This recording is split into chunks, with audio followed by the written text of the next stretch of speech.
This assessment asks us to make predictions about what functional groups might be possible for molecules with related molecular formulas, C6H14O and C6H10O.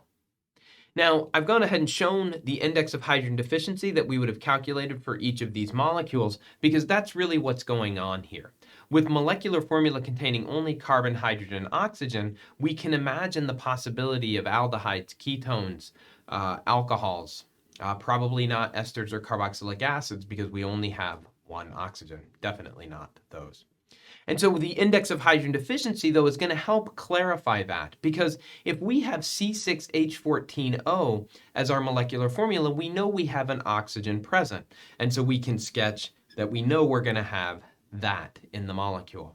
The fact that we have an index of hydrogen deficiency of 0 means that there are no rings in the molecule and no pi bonds.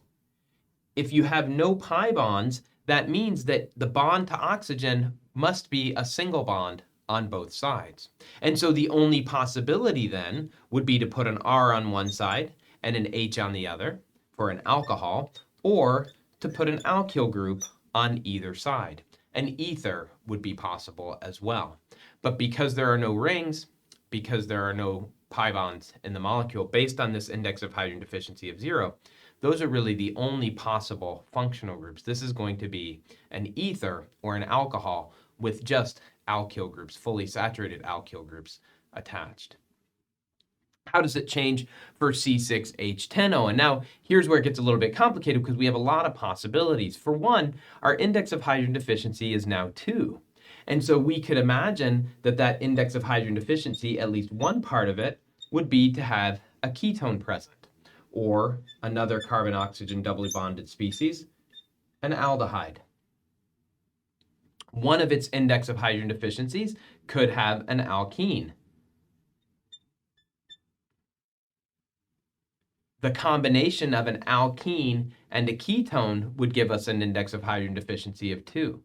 In addition, we could have a ring. A ring plus a carbonyl would give an index of hydrogen deficiency of 2. We could also have a carbon-carbon triple bond.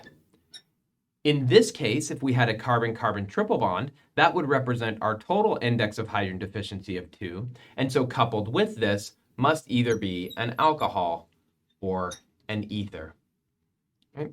This is not meant to be an exhaustive list, but just to give you an idea of how the index of hydrogen deficiency tells us the types of things we might find in the molecule. Using IR spectroscopy will help us then differentiate between which of those functional groups must be present.